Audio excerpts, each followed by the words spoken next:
শীতের সন্ধ্যা।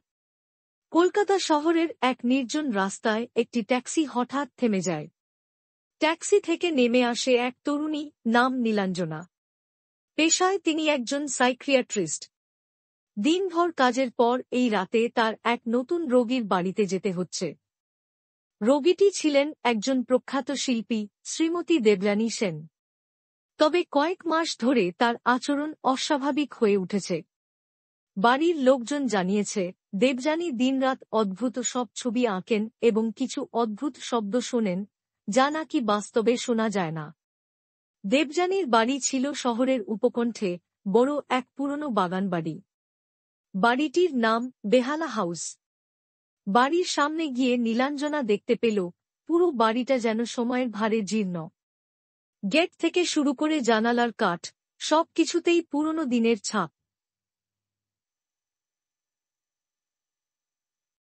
দরজায় কড়া নাড়তেই এক বৃদ্ধ কাজের লোক দরজা খুলে দিল। তার চোখে একটা আতঙ্কের ছাপ। লোকটি বলল, আপনাকে আসতে মানা করেছিলাম, মেম সাহেব। দেবযানী দিদি এখন আর আগের মতো নেই। তার কাছে থাকাটা বিপজ্জনক। নীলাঞ্জনা তাকে আশ্বস্ত করল, আমি একজন মনোরোগ বিশেষজ্ঞ। আমি জানি কিভাবে রোগীর সাথে কাজ করতে হয়।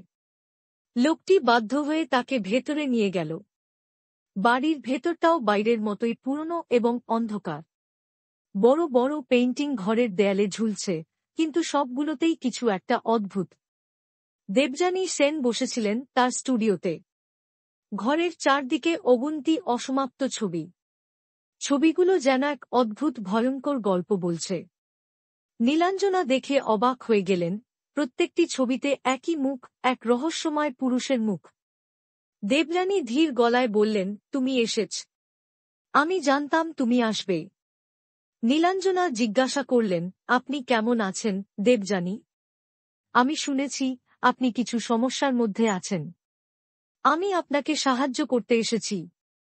দেবযানী হেসে বললেন, আমার সমস্যা নেই। ওদের সমস্যা? ওরা কে? নীলাঞ্জনা জানতে চাইলেন। দেবযানী কাঁপা কাঁপা হাতে একটি অসমাপ্ত ছবি দেখিয়ে বললেন, ওরা সবাই এখানে আসে। আমি তাদের দেখতে পাই, তাদের কণ্ঠ শুনতে পাই। ওরা আমাকে শান্তিতে থাকতে দেবে না। নীলাঞ্জনা রোগীর মনোভাব বোঝার চেষ্টা করছিলেন। কিন্তু কিছুক্ষণ পর থেকেই বাড়িতে অদ্ভুত কিছু ঘটতে শুরু করল। প্রথমে মনে হল, বাতাসে কারো গলার ফিসফিসানি শোনা যাচ্ছে। তারপর স্টুডিওর জানালা হঠাৎ নিজে থেকেই খুলে গেল। দেবযানী কাঁপতে কাঁপতে বললেন, তারা এসে গেছে। নীলাঞ্জনা বুঝতে পারলেন, পরিস্থিতি নিয়ন্ত্রণের বাইরে চলে যাচ্ছে। তিনি বাড়ির কাজের লোককে ডাকতে গেলেন, কিন্তু লোকটি কোথাও নেই। পুরো বাড়িটা যেন কেমন নিস্তব্ধ হয়ে গেছে। নীলাঞ্জনা পরের দিন দেবযানীর বাড়ির পুরনো নথিপত্র খুঁজতে শুরু করলেন। তিনি জানতে পারলেন, এই বাড়িতে আগে দেবযানীর দাদা অরিন্দম সেন থাকতেন। অরিন্দম ছিলেন একজন বিখ্যাত পেইন্টার, কিন্তু তিনি নিজেকে সম্পূর্ণ একঘরে করে ফেলেছিলেন।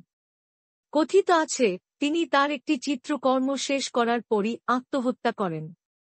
চিত্রকর্মটি ছিল একটি রহস্যময় পুরুষের মুখ, যা দেবযানী এখন আঁকছেন। নীলাঞ্জনার মনে হল, এই বাড়ির অতীত এবং দেবযানীর বর্তমান অবস্থার মধ্যে কোনো গভীর যোগসূত্র রয়েছে। এক রাতে নীলাঞ্জনা স্টুডিওতে ঢুকে দেবযানীকে আবার সেই রহস্যময় ছবি আঁকতে দেখলেন। কিন্তু এবার দেবযানীর চোখে ছিল এক অদ্ভুত শূন্যতা। তিনি বলেন, আমাকে শেষ করতে হবে। এটাই আমার কাজ। ঠিক তখনই নীলাঞ্জনা অনুভব করলেন, পেছন থেকে কেউ তার দিকে তাকিয়ে আছে। তিনি ঘুরে দেখলেন, কিছুই নেই। কিন্তু তার মনে হল, সেই রহস্যময় পুরুষ তাকে অনুসরণ করছে। বাড়ির নিচের ঘর থেকে হঠাৎ একটা অদ্ভুত শব্দ শোনা গেল। নীলাঞ্জনা এবং দেবযানী সেখানে গিয়ে দেখলেন, একটি পুরনো ক্যানভাস পড়ে আছে। ক্যানভাসের ওপরে রক্তমাখা হাতের ছাপ। নীলাঞ্জনা বুঝতে পারলেন, দেবযানী শুধুমাত্র মানসিক সমস্যায় ভুগছেন না। তার এই সমস্যার সাথে বাড়িটির অতীত গভীরভাবে জড়িত। দেবযানীর মাধ্যমে তার দাদা যেন নিজের অসমাপ্ত কাজ শেষ করার চেষ্টা করছে। নীলাঞ্জনা বাড়ি ছেড়ে চলে যাওয়ার সিদ্ধান্ত নেন। তবে তার মনে একটাই প্রশ্ন থেকে যায়, এটি কি শুধুই মনস্তাত্ত্বিক সমস্যার ফল, নাকি সত্যিই অতিপ্রাকৃত কিছু এখানে ঘটছে? বেহালা হাউস এখনো পরিত্যক্ত। দেবযানী কোথায় আছেন কেউ জানে না। এবং নীলাঞ্জনা এখনো মাঝে মাঝে অনুভব করেন, সেই পুরুষের রহস্যময় চোখ তাকে কোথাও না কোথাও থেকে দেখছে। এরকম আরও মজাদার গল্পের জন্য এই চ্যানেলটি সাবস্ক্রাইব করুন।